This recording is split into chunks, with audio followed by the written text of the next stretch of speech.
All right, guys, welcome back to the Establish the Pass podcast, presented by Clutch Points. I'm your host, Blake Lovell. With me, as always, my co-host, Dillon Reagan, back here to talk draft, Dillon, because it's draft month in the NFL. And as we know, we'll be talking more about this year's draft as we get a little bit closer, probably starting next week. We'll have draft stuff kind of leading up to the draft here at the end of the month. But before we get into that, with the NFL draft, things aren't always rosy. They're not always just perfect when it comes to the draft. And we found a very interesting sort of, I think, conversation piece that we could have for this episode. And that is looking back at some of the biggest regrets in sort of NFL draft history, looking at teams, who they drafted, who they could have drafted. Now, this is kind of the idea of the Sporting News did an article on it. And I think they did it last year. And they kind of looked back at the biggest sort of – they went team by team, and they looked at, okay, they actually picked this guy, but my goodness, what a terrible idea that was, because they could have got the guy that was either not that far behind him, could have been possibly the next pick, which there's a couple in particular we'll talk about here. But I do think it's very interesting to look back at some of these, Dillon, because – everybody goes into draft season, I think, with optimism, hoping that, you're going to get it right. But as we always say, there are no guarantees. Even if it's the number one pick, there's never a guarantee that you're going to just get it perfect. But hey, it's just kind of, that's the nature of the draft, and it is kind of fun and maybe not so fun for some franchises to look back and see who they picked when they actually could have picked someone else. Yeah, it is frustrating to think about depending on your point of view. For some fans, it works out perfectly with the version of NFL history as it's played out. But for others, obviously, alternate histories could have gone drastically differently with a lot of these selections that were outlined in this article. I think we wanted to kind of focus not so much on busts. I know a lot of times there's a lot of conversations about draft busts, and there probably will be technically some that we mentioned in here. But this is kind of looking more so, at the teams in terms of their own regrets. There are some obvious cases that come up from the past few seasons. Everyone highlights the Eagles taking Jalen Reagor right before Justin Jefferson, right, with the Vikings getting now arguably the best receiver in the entire NFL. So we know those ones, but it's the entire history of the game is littered with all these kind of moves and dramatic altering decisions that, in the moment, I think it's something like only 50% of first-round picks play past their rookie deal, some ridiculous stat on that, and then it just, as you get down each round, there shows that there's at least they know kind of what they're doing with the picks, given that as you go down, it slowly makes sense. The farther you get in the draft, the harder it is to hit. But still, it just shows that even for players that seem like sure things, for every Trevor Lawrence and Joe Burrow where you feel like they're going to be great and they have been great, there's plenty of guys that you think are also on that level that just have not played out. We just kind of forget about them in some cases. But for these, I know from as a Rams fan, I can think of different cases, more so of Seattle jumping them to get Bobby Wagner is one that sticks up. You look at they could have drafted Ray Lewis in the 90s, going back further to then. So it's kind of like a thing that, from unless you look into it, maybe more so know your own team's draft misses, they kind of stick with you a bit more. But it is interesting. There's a lot of ones on this list that I looked at, including that Ray Lewis one, that I didn't even even think about and know about. And I also liked they did a good job of going through often division rivals, not just teams missing players, but division rivals then taking a player significantly better quality at the same position in some cases that ended up tormenting those franchises for years.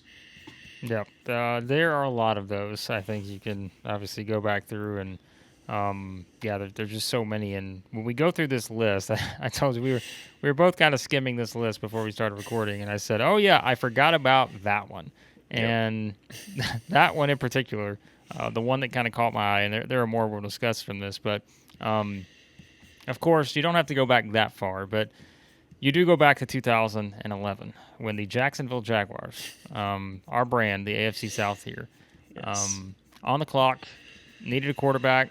Right? And they decided to go Blaine Gabbert. Well, nothing against Blaine Gabbert, but that probably didn't work out exactly as they would have expected it to work. I don't think he became the 10-year quarterback you maybe want as a top 10 pick in the NFL draft.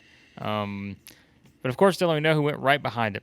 and that was J.J. Watt eventually going to the Texans, and now that did sort of change the dynamic for the Texans. They became not necessarily a team that was making a Super Bowl run, but they were regularly in the playoffs there for a while. We talked about it's kind of a difference now, right, where the Texans' defense is now compared to where they were kind of in the heyday of J.J. Watt coming in and doing what he did. Obviously, they'll try to change that now with D'Amico Ryans as the head coach. But, it was one that, like we said, you could probably look at any team and be like, oh, yeah, they would have loved to have J.J. Watt. But I think the Jags, not just the fact that, it's one pick away, but it's the same team in your division. And, that kind of became something where the Texans were having a lot of success. The Jags necessarily did not always have that success, even though they've turned it around now. But that was certainly one I think you can put as one of the biggest regrets for a team in the draft. Yeah, I can't. I didn't even realize this. For the Jaguars' history of obviously, man, Watt was just so dominant against so many teams. It's not like you just missed out on a really good player in this case. You missed out on until Aaron Donald kind of emerged as the best defensive player in the NFL. J.J. Watt had that title basically almost from his rookie year on, immediately putting up big numbers. A guy that there was a lot of hype about going into that draft, and still they couldn't. That we always thought. When we do all these draft conversations in April and then looking back at the drafts after they happen. Always talk about drafting for the best player on your board, not necessarily always for need. Try to address needs in other ways with trades and with free agency. And this is a great example of that. There's a lot of times where it aligns perfectly, where the need and the player are there. But sometimes, quite often, teams try to force it, and that's what happened with Blaine Gabbert. Obviously, did not have the quality of a QB career that you would have wanted from a first-round pick, let alone a top 10 pick as he was. Cam Newton, pretty standalone in that same draft, was the one quarterback that seemed to, as I looked down all the QBs here, we had Christian Ponder. It wasn't exactly, at least at the top of the draft, unless there's a guy deeper in here, which there may be, Andy Dalton. So that would have been better if they had gotten him, even Kaepernick, going back down. But there's a lot of names in this draft. Man, this is not a great QB draft. Tyrod Taylor, a great 6th-round pick there for the Ravens at the time. But yeah, man, poor Jags fans. It's like this dude was just against everyone, but especially against them. And at a time of Jags history that I'm sure most of their fans would kind of like to forget, kind of after that Maurice Jones-Drew era, where they were pretty solid in the mid to late 2000s, and then started just kind of being on the back burner. It fits right into our brand, and hey, everything's looking great in Jacksonville now. So they can maybe look back at this without the same contempt that they may have just a few years ago before they got Trevor Lawrence. Hopefully now this is a golden era of Jaguars football, but at the time, man, that one definitely sticks out. Like you mentioned, it's not just like one, and it's by one pick too. That's the thing that sticks out with this one. It's not like it was like 5 picks later. And you could look at, this draft had a lot of really good players in the first 8 picks or so. There had a lot of guys that at least made Pro Bowls, but there's not after this list. I mean, there's some good names, but it's clearly this one that's like, oh, man, you're so close to not have to deal with J.J. Watt for over a decade plus. Instead, you go with the quarterback that doesn't pan out with, and watch this man dominate for your division rival. It's not the way you want to go about it. Well, clearly that one, again, really stands out. I think one of the biggest, you could certainly put it in the discussion for the biggest probably in terms of, I think, draft regrets. And boy, the Raiders have had their long line of them, I think, over the years. But I think obviously you go all the way back to 2007, and everyone knows the one we're talking about. The Raiders draft JaMarcus Russell, the number 1 overall pick. In 2007, number 2 pick, of course, to the Detroit Lions, Calvin Johnson goes there, and I think, again, the trajectory of both players. Now, obviously, Calvin Johnson did not play as long as people would have expected, probably, but nonetheless, boy, it's interesting to think of how different things could have been if the Raiders had selected him at number 1, or even, in all honesty, even if they had selected Joe Thomas, who went number 3 to the Browns that year. Yep. It's just that is certainly one of the biggest what ifs, even if we always say, right, and we just talked about that one, like the value of quarterbacks. Like, it's just the nature, I think, of the league where, if there is a guy that you feel like has that skill, and you don't have a good quarterback situation, that's always going to be the highest priority. Because, you could even look at it and say, hey, what happens if they draft Calvin Johnson? Who's going to throw it to him? And those kind of things. And it makes sense. But, boy, you talk about what ifs. That is easily one of the biggest what ifs, draft regrets for the Raiders, just given what we saw Calvin Johnson become. They are going to the Lions. And Calvin proved, before they got Matthew Stafford, just a few years later, that he could perform regardless of who was at quarterback. So the Raiders at the time obviously were a team that had a lot of needs, as they have for unfortunately for the last couple of decades at different points. But at that point, QB, like you said, they just fell in love with the arm. This is still when Al Davis was a big part of the decision making going on, and with at the time Oakland, now Vegas, and they clearly thought that this was going to be the huge arm this man can throw down the field. Let's get the vertical passing game going. Could have done that with Calvin too. It doesn't really, again, no matter who was throwing it up to him, and obviously was one of the most just ridiculously talented receivers that we've ever seen. I mean, there's been so many great receivers, but you combine his speed, size, just get ball skills. I mean, everything. Obviously, that Calvin brought to the board. And then you think about JaMarcus. I know I was saying I don't want to stay too negative with the bus talk, but obviously did not pan out with him there in Oakland. But Joe Thomas, like you mentioned, another guy that proved it doesn't matter what team he's on. He didn't make the playoffs in his career with the Browns. He might have had one winning season, I believe.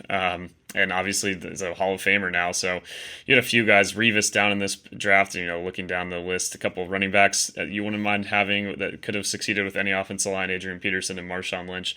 So it gets there's some other misses in this draft. To be fair to the Raiders, there's a number of teams in the top 10 here that took guys that I can't tell you I really remember that well.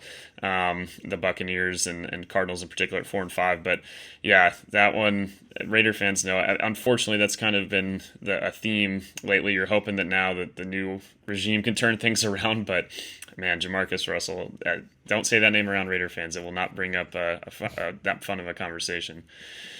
Yeah, looking at the Raiders roster, the 2006, so going to the 2007, I don't know, Dylan, without even looking, could you even name who their quarterback was in 2006? Oh, man. Is this post Jeff Garcia trying to play for the Raiders? Yeah, this is not. He's not on there. Like, I don't know. Honestly, if you could have asked me this at least 1,000 times, and I don't think I ever could have told you the Raiders' 3 quarterbacks for the 2006 season. Man, trying to think like Trent Edwards. No, who the heck? Aaron Brooks. Oh my gosh, he was Marquise still in the league. Sopo, I should have known that one actually. Andrew Walter were the 3 quarterbacks on the Raiders 2006 roster, or their final roster. Excuse me. So the final roster, those were the 3 quarterbacks that were there. I don't know. I couldn't tell you who was on there to start with. I don't know if it was all those guys. I don't remember. But Andrew Walter, what the heck, man? Yeah. What? So those were the quarterbacks on the 2006 roster. So, and you remember who else was on there? Of course, Randy Moss was on that team too. And Jerry Porter was there.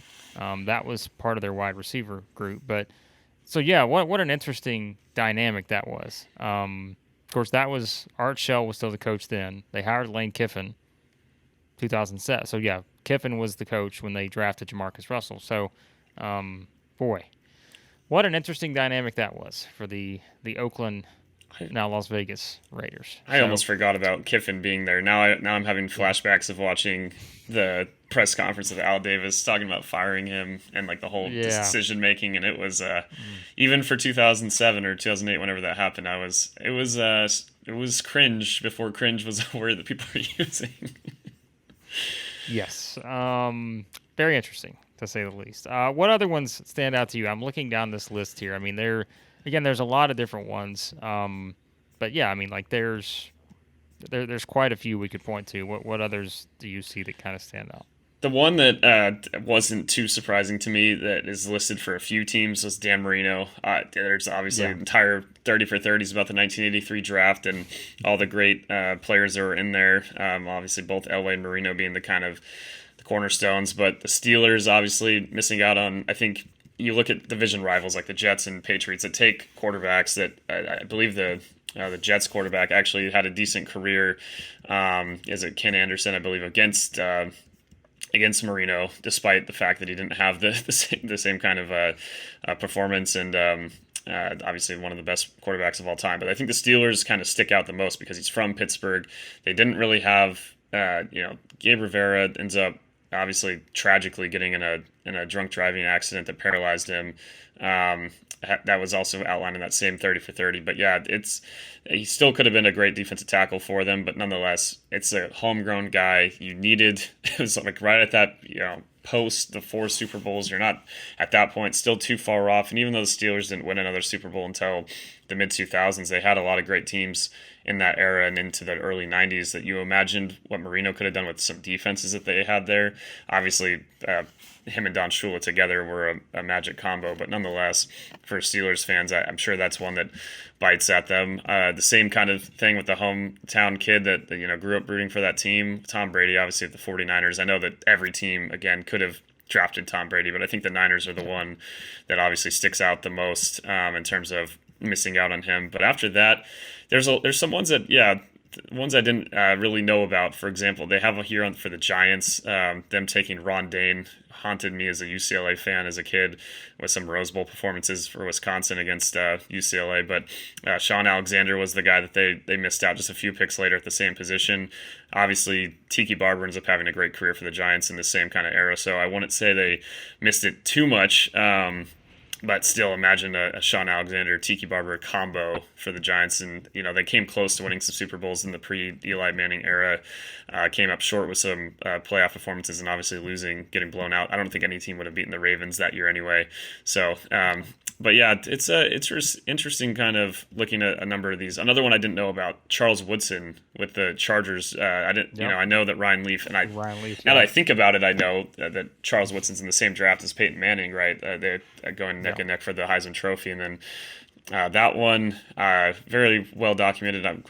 Ryan Leaf, now a great member of the media, is a funny guy, able to talk about all these things. He's doing fantastic, so that's great. But man, for the Chargers to think about Charles Woodson, literally a Hall of Famer, one of the best cornerbacks of all time, and the fact that he ends up kind of like, again, I really like these division teams where you miss out on the guy and then he haunts you for years. Woodson, obviously, just a Raider legend, wins the Super Bowl with the Packers, came up short in the one Raiders appearance a few years into his career against the Bucks. But yeah, it's just, imagine that Chargers team that, not too long after this, they get Drew Brees. Things maybe, if they have a little bit better defense, maybe things with the coaching staffs, with Marty Schottenheimer, maybe these guys all stick around. Maybe Drew Brees sticks around. It's a whole different Chargers kind of alternate history. I think that's the kind of impact a player like Charles Woodson has. There's not a lot of non-quarterbacks that you can say that about, but I think we mentioned the Calvin Johnsons, the Charles Woodsons. These guys are just going to be dominant no matter what team they're on. So that one, I kind of, it made sense once I saw it, but I was like, wow. Yeah. You think about it, that is it's got to be a brutal one for Chargers fans. One that's interesting, and it's sort of, it's not the same, but it's somewhat similar to Tom Brady, where like we could say Aaron Rodgers could have went a lot higher, right? Because if he, obviously well documented, he made the fall to 24 in the 2005 draft to the Packers. But I think what's interesting, it's noted here in this Sporting News article, and it's a good point that you kind of forget about, is like when you look at Washington, which of course were the Washington Redskins at the time, they took Carlos Rogers at number 9. Now remember, they had that pick, and then they had the 25 pick, which I don't know if that came via trade or not. Maybe it may have. I'm not sure if that's what wound up being the case, but so they took Carlos Rogers at 9, and by the way, Rogers wound up being, I think he played, looking at now, I want to say he played about 9 seasons in the league. I think we made 1 Pro Bowl in 2011, so not, so I mean, it's not like he wound up being just a terrible player by any means, but for what Washington did after that, right? The Packers take Rogers at 24, and then Washington goes and takes Jason Campbell, where they were just on the Auburn hunt that year. Apparently. Both Auburn players. They took Jason Campbell right after that at 25. So I think if you're thinking about it in that sense, knowing that Washington was going to draft a quarterback, that has to sting a little bit still because just knowing that, hey, you were going to take a quarterback. Aaron Rodgers makes this, again, huge drop that no one ever expected, right? But if he just falls one more spot, then he's there. But then it's like, well, what if they took Jason Campbell then and didn't take Aaron Rodgers? That would look even But like, worse. But yeah, so like, I think they were, again, because I think, now that I think about it, like, Rodgers was going to be, I think more about it, like, he was going to be a high pick. But, excuse me, hold on. I forgot we got to clarify that. Carlos Rodgers was going to be a high pick. Aaron Rodgers, obviously, was also going to be, a higher pick. He fell, but I don't know. That's another one of those big what ifs because, again, you have multiple scenarios there. What if you take him high, which everybody expected Aaron Rodgers to go that, up and near the top 10? What if you take him there? And then, what if he drops to 25 and he's there to take as the quarterback for Washington at 25? Wow. Yeah, it's looking up. I found the trade. So they did trade with Denver up to the 25th selection. They gave up their third rounder and future first and fourth picks. But man, I wonder. I haven't looked this up. I'd love to see if they were trading up with the intention of, oh, Rodgers is falling. Maybe we can get this guy here. And then they kind of settled for Campbell, who had a couple, few all right. I don't know if it's full seasons, but some performances I remember being okay, but not obviously in the level of a future Hall of Famer and a Super Bowl champion and four-time MVP. There's a lot of teams, that could regret not drafting Aaron Rodgers. I think this is like a case study of why teams, look back since then. Aren't so hesitant on drafting quarterbacks because they don't want to be the team that doesn't draft Patrick Mahomes or doesn't want to draft or doesn't end up drafting Aaron Rodgers. When you have these opportunities, it's worth it to just take that risk because the reward is just so great. And if you get, the worst thing to be, as some people joke around with the NFL, is not to be good or bad, but just kind of be stuck in the middle. You don't want to just continually be not having opportunities to take another shot at drafting Aaron Rodgers or a Patrick Mahomes. So it's better to bottom out again and just restart the cycle. Yeah. But that one for the Redskins out of every team at the time that could have had them. I know that everyone points to the Niners, but I mean, Alex Smith ended up still having a really solid career, and there's a connection with Rodgers there. But there's just the amount of teams in this draft. I mean, there were some solid players, but man, there are a lot of guys that were misses and teams that needed quarterbacks, or maybe they were convincing themselves that the quarterbacks they had at the time were good enough. But Aaron Rodgers was so great at Cal, which was, at the time was a pretty good football program, but still he elevated them beyond what they, after he left, they stayed good for a while, but he kind of, in that era, brought them back to like the prominence they were at. It wasn't like a guy was just succeeding with a ton of talent around him. You could look back and look at what Matt Leinart did. I always point to that one with SC just because how dominant that offensive line was and the weapons he had. But, we look at quarterbacks a lot of times that are good programs, not maybe great ones, that end up putting up really big numbers and elevating the cast around them. I watched a lot of Pac-10 football back then, and Aaron Rodgers was definitely a guy to behold. He was on a different level even then. So it was like you said, both Rodgers, Carlos, and Aaron were expected to go high. Just the fact that he fell that far and that Washington was so close. Who knows if Washington would have best utilized Aaron. I mean, there's a lot of things you could say about a lot of quarterbacks haven't had the ability to sit behind a franchise icon for a few years like he did with Brett Favre, and now like Jordan Love has done with Aaron. So I mean, I'm sure that did help with his development. If he'd been thrown out there to the Wolves from the start, probably could have handled it, but we don't know. It's really a different situation. Maybe Aaron's career goes drastically differently. That's one thing to remember with a lot of these drafts too. It's a lot of times about the player, but also where they end up. It's not just them. There's a lot of guys that probably would have had much better careers or worse if they just went to the different organization with the fit, coaching staffs, the culture. And I wouldn't say that Washington has necessarily had the best track record the last couple decades. So maybe Aaron Rodgers wouldn't be the guy that we're talking about now that's still somehow the trade has not gone through with the Jets, but I'm still going to assume that it will. It's kind of crazy to think that what would have been for Washington. It's still got to be tough if you're a fan of that team and that everything they went through for all those years and still are kind of trying to crank the wheel and try to figure it out. It's still been a minute since we've had a solid Washington team that, isn't just when they had Kirk Cousins, they barely get in the playoffs, but it's, there hasn't really been a time since I've started watching the NFL in the late 90s where where Washington's been a real threat in the NFC.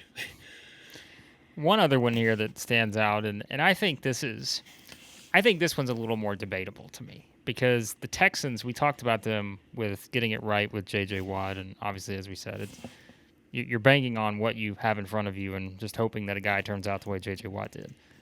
2002, because, at the expansion draft, like the Texans are, it's a different situation because they're filling the roster there and all that. But obviously they take David Carr with the top pick. And I know this article lists, Julius Peppers went to the Panthers that year. And I think that's a very interesting one because, in a certain sense, you can't really blame the Texans, who are an expansion team, drafting a quarterback right off the top. Like, I think that I'm willing to give the Texans a little more leeway there, although, as we saw, I'm just like, this was 20-something years ago, Dylan. I can still remember, vividly watching David Carr get sacked so many times. Like, and it's one of those things, like, why would you remember a person getting sacked a lot, right? But, like I can see it in my head, like, this guy just getting hammered, like, just all the time. I mean, it was just unreal sometimes to watch how many times he got sacked. But I don't know if, again, this was an interesting one because it was more of an expansion team. Carr was going to go high. Like, I don't think there was any doubt about that. Yeah. And yeah, you could play the what if game with like Julius Peppers, which obviously, by the way, here's a trivia note for you. You know who the defensive coordinator was for the Texans that year?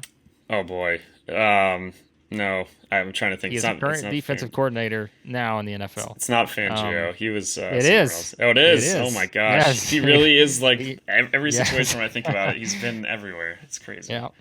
He was there. Dom Capers, of course, was the head coach.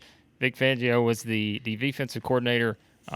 Greg Roman, who, gosh, where is Greg Roman now? He just was with the Ravens. Is he with the team at the moment? Yeah. I don't know if he is anymore. Yeah, I think he's just kind of not. He's nowhere at the moment, from what I can tell. He was the Titans coach at that point. Yeah, it's so interesting to look back at all these different teams and see just who was coaching, because I'm like, oh yeah, Fangio was there. Yeah, the trees. Todd Grantham, who has been a long time SEC defensive coordinator, was at Georgia. I don't even remember where he's at. Georgia, Florida now, one of the two. I know he's not at Georgia, but I don't know if he's at Alabama maybe now. So yeah, like, it's very interesting to look back at that. So I'm willing to give the Texans. I'm not going to throw that into the regret category because I don't know that it would have mattered who they would have picked. That was still, obviously, it's an expansion team. It's a much different situation, but man, I think maybe if you're David Carr, you're regretting it, just knowing how many times you got just destroyed out there. Maybe that's the better regret. So I think their bigger problem is that they were founded in 2002. I looked at the drafts right before and after this one. So this one, not only you pick David Carr first, and no matter who's there, probably not going to have a lot of success with the offensive line. I need to look into the expansion rules because they needed the Golden Knights kind of set up with Houston, because they clearly had a roster that was depleted at some pretty key positions. They're a testament to the importance of just a competent offensive line, and showing, like, if you don't have even like guys that are middle of the road or even a slightly below average, no one's gonna have a chance. No one had a chance there. But despite that, I mean, this draft overall had Joey Harrington, Patrick Ramsey, Josh McCown, David Garrard's the only one that made a Pro Bowl, Rohan Davey, Randy Fasani. I don't even know. Rohan Davey. I don't know who some of these guys are. I'm not gonna lie. So, and then you look right before the year before. In 2001, if they're founded a year before, they get the number one pick, Michael Vick. Year after, Carson Palmer. So it's Palmer, like, I mean, like, still, who knows if those guys would have been probably destroyed. I mean, maybe Vick would have been able to run away a little bit better than Carson from oncoming pass rusher. So I just think of that, too. It's like the timing for Houston, and timing is such a big part of it. When do you time, like the Bengals having their awful, one of their worst seasons, despite having a lot of bad seasons, one of their worst seasons right before getting Carson Palmer, right before getting Joe Burrow. Timing is everything with these landing some of these quarterbacks, and it's not something you can really control. It's kind of is luck of the draw. You can maybe try to tank, but it's not that easy to do in the NFL. So yeah, that's the part that's more frustrating. I think if I was a Texans fan, to be like, man, if we got the approval a year earlier or later, might have been a little different alternate history for them. Obviously, they do in 2003 end up getting Andre Johnson, who I know was mentioned on here on the same article as the Lions missing out on him. Maybe if the Lions did take Andre Johnson in 2003, they never get Calvin. Who knows if they're bad enough? But yeah, so. But anyway, I mean, Houston at least did make up for it a bit the next season after starting out with a really tough one for David. But yeah, he got put in a spot that that they just did not have anyone. Like you said, it still like sticks with you all these years later, just how hopeless it must have been felt, and like how just brutal it was in terms of the beating he was taking. Definitely, and also an era of football where the rules weren't exactly what they are now. So there were no one was holding back on hitting the quarterback. Poor guy, man. Looking down this draft too. I mean, not that they would have known. Obviously, they've mentioned Julius Peppers. You have Ed Reed at 24th, so a lot of teams could have taken him. Those are kind of like the two guys probably that are the most striking, but. It makes sense for them to have wanted the quarterback, but I'm sure looking back now, I'm sure their front office, seeing the situation they had, probably would have been like, all right, we need to just first 2 years line, offensive line, defensive line, just like let's get this set first, then we'll get our quarterback. That's probably where the priorities should have been at that time for that franchise. Yeah, if they wanted to get really innovative, here's what I found looking down this draft list. Like you said, Patrick Ramsey, I think, was the third quarterback taken. You mentioned like Rohan Davey, David Garrard was there. Garrard was there. He's in the fourth round. Here's what I think they should have done, all things considered, given that their quarterback was going to have to pretty much run for his life. They should have taken Antoine Randall, who ultimately wound up playing wide receiver for the Steelers, but was a quarterback in college at Indiana. Like, just give the guy the ball and just run a quarterback. I don't know, run him around the end. Like, that's what they should have done in hindsight. So obviously, I'm joking there, but. That could have been fun, knowing that Antoine Randall was a quarterback. He was a quarterback in college in Indiana. Of course, wound up being a very sort of versatile wide receiver in the NFL for the Steelers. But yeah, what an interesting draft that was, because Josh McCown was there. Yeah, he was in the third round. So even Josh McCown would have been. Who would have known, right? Like, it's just those are the wild things you think about. Like Josh McCown wound up playing for a gazillion teams and having just a huge, long career. Like, this guy, now that I'm looking at this, I know this is kind of a sidebar, but drafted in 2002 by the Cardinals. He played 18-year span of time. Like, that's just, it is nuts, isn't it, to think about. That the backup quarterback life is the way to go. He made himself valuable enough to stay in terms of his impact that, in the locker room and in the QB room, helping other guys develop. Clearly there is something, an art form to it. And now he's a QB coach, and he's about to probably have CJ Stroud or Bryce Young, whoever the Panthers want, in Carolina. So he's still in our lives and going to be, as he has been for a long time, as you mentioned. It is crazy looking at all the teams. He played for he played for a team in the what league is this? UFL in 2010. Yeah, I was trying to find what was. It's what a career. What an interesting line of teams, and even like the years. It's not like he was on like that many teams that were that good, really, until maybe the Niners in 20. But he got traded to the Bears during that 2011 season. So yeah, it's kind of a nutty career for Josh. Yeah, another trivia note from the 2002 draft. The Heisman Trophy winner. It was the 2001 season. Eric Crouch from Nebraska. He went also as a wide receiver in the third round to the St. Louis Rams. So, very interesting quarterback year, 2002 was for that draft. All right, Dylan, anything else? Again, going up and down this list, you said there are some that really kind of, you can look at that sort of are obvious ones that stand out, but I mean, there are just a bunch that you could go down this list, and I'm sure people listening, if your favorite team, you're like, oh, I remember that year we regret drafting this guy or that guy. there's so many you could point to. I thought this was an interesting one. The Falcons, 1988. Of course, Tim Brown wound up going 6 to the Raiders, so the Raiders got that one right. But I think they went linebacker with Andre Bruce there.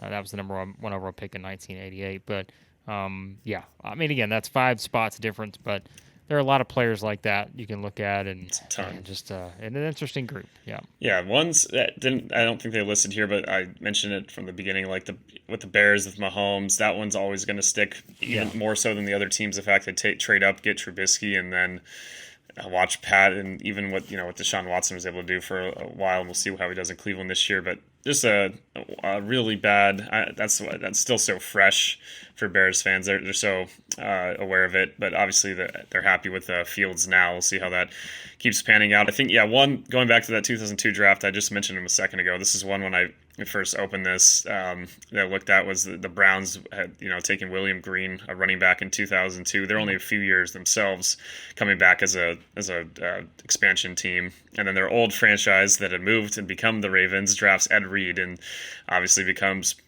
in some people's opinions, I didn't watch a lot of some of the great safeties of all time, the Ronnie Lotts and some of these guys that I've seen clips and seen film and watched documentaries about these teams and these players, and I'm sure they're great. But for at least in the time period that I've been watching football, I don't think there's a better safety than Ed Reed.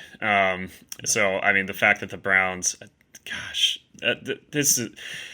I do one thing that's kind of a funny thing with Browns fans that I knew they didn't like the Ravens, but when I went to a Browns game a few years ago in Cleveland on their first home opener, and man, those people they really hate the Ravens. Like it is, The Steelers are maybe their biggest rival, but the Ravens, there's more. It's just because it's their old team. There's so much put into that. So the fact that they not just missed out on Ed Reed, but it went to Baltimore. I'm sure that one is for Browns fans. If I were to go back and bring that one up, that one would stick in particular. Another one, only by one pick, so I thought was interesting. Barry Sanders, the Packers drafted tackle Tony Mandarich, number 2 in 1989, and then the Lions take Barry the next pick. So yeah, you were talking about.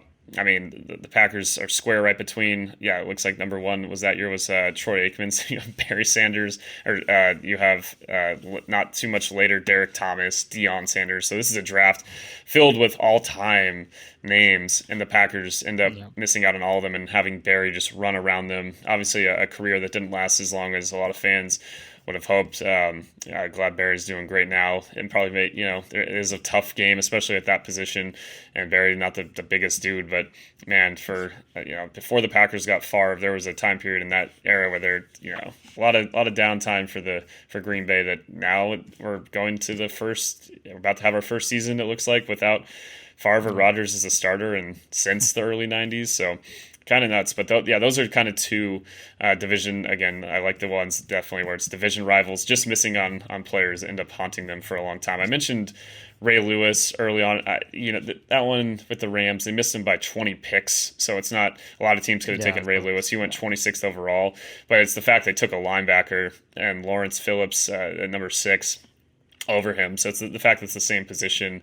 Don't know what that would have meant for the Rams of that era. Probably would have helped their defense get better quicker. Maybe they don't end up with some of with Torrey Holt, and maybe things change dramatically with a few of these guys. Sometimes the missed players, you ultimately would have maybe missed out on some of your favorite players of all time for those teams. So it all ends up working out for the best, unless you're a Jets fan. But hopefully they got Aaron Rodgers now, so maybe things will start to turn around.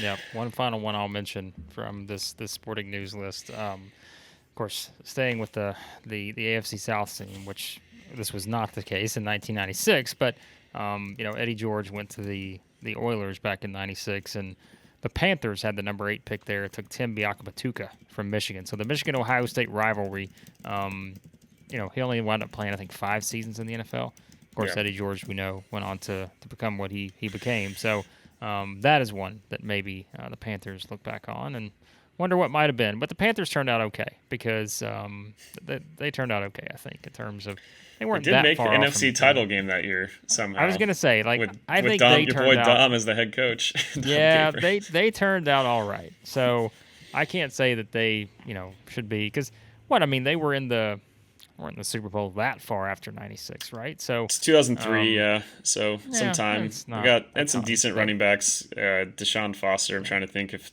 I don't know if Thomas Davis was that far back, but yeah, yeah, there you go. they So, had some solid teams for sure. by the way, you know who the defensive coordinator was for the 1996 Carolina Panthers? Was it really Vic with It's Dom? Vic. Yep. See, that's why he's all these past stories. He's there. Yeah, It's kind of he's crazy. there. You know who also is on that staff? Greg Roman. So it all just Some continuity between the sorry. Texans and Panthers, Yep. apparently. Chick Harris, the running backs coach, who was also the running back coach for the 2002 Texans. So I'm pretty sure there are other ones that are probably there. So there you go. It's the NFL. These guys are 50 years from now. Vic Fangio will be the defensive coordinator of the whatever 2073. He's never going Kansas away. City Chiefs. Yeah. So.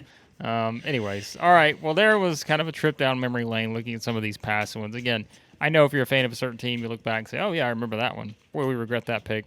Yeah, it makes for a fun discussion, and there's so many others we could have mentioned, but yeah, it's kind of fun to look back at some of these choices and wonder what might have been at a certain guy been in a different uniform and those kind of things. So, Dylan, of course, will have. I was trying to think real quick. Yeah, I was about like if there's anyone from last year's draft that we can already start to look at.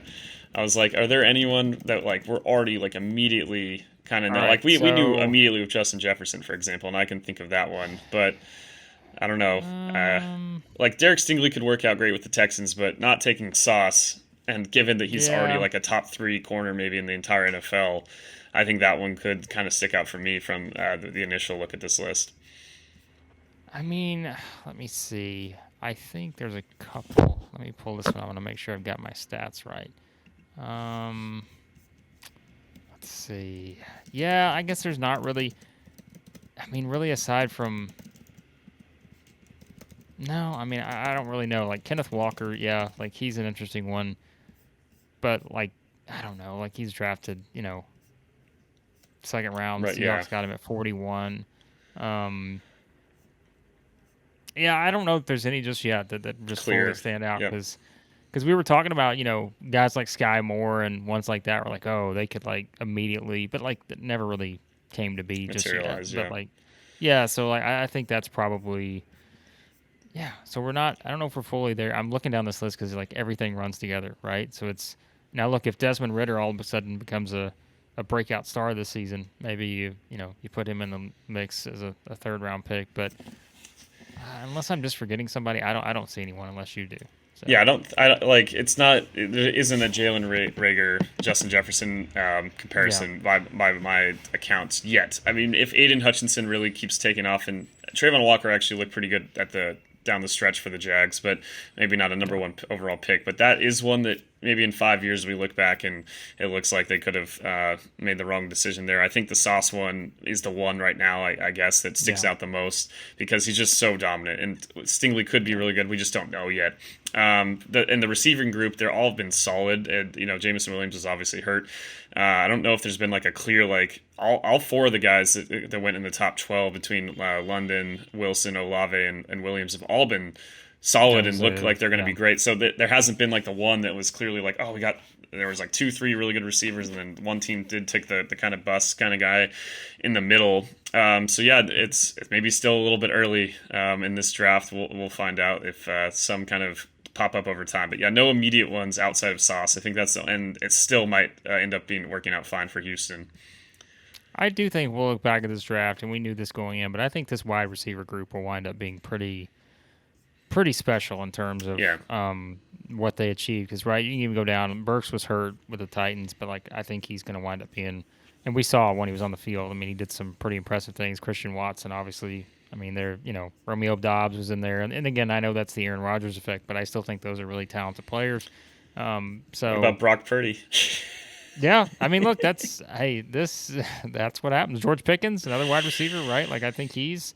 Yeah. So yeah, I think we'll see this year that'll give us a little more sample size of some of these guys, but yeah, like it's an interesting group, and I'm sure we'll talk a lot about more of these guys moving forward as we discuss heading into the draft and kind of looking at team needs and all that stuff. But of course, Dylan, it's all covered over at Clutch Points as we get ready for the draft here in several weeks. And again, we'll have it covered here on the podcast as well. But let everybody know where they can find all that. Yeah, you can go to the NFL section of the Clutch Points app. A lot of news, a lot of just breakdowns of the draft. Biggest needs teams should address, even if again draft the best player, not for need. We got that all those articles going up, looking at the best options for every team at the top of the draft of their respective selections. We've had a number of mock drafts. We'll have a couple more over the next few weeks coming out, updated versions of the current one. Those have been great. We'll do that on the podcast, like you mentioned, more our own kind of mock stuff. We'll do some bold predictions for the draft, and yeah, definitely a fun kind of time of the year. And that is, while there is a lot of still news going on with Lamar Jackson, we got that all covered, obviously, in the NFL section of Clutch Points. Once we finally get this Aaron Rodgers deal to go through, and we'll see where Odell ends up. All that we got covered. But yes, draft is basically Draft Central, NFL Draft. If you just, we'll put that on our homepage probably pretty soon. But if you just type that in, that section, any news that you want to read about, but also just a lot of breakdowns of all these teams, and we'll have plenty more over the next few weeks. So we'll keep ramping it up. We've already ramped it up. We're just going to keep it going. Yep. Be sure to check it all out there at Clutch Points. And again, be sure to subscribe to the podcast. Any podcast app you use, search for Establish the Pass. And we appreciate you guys, as always, for listening to the podcast. And we'll talk to you next time here on the Establish the Pass podcast.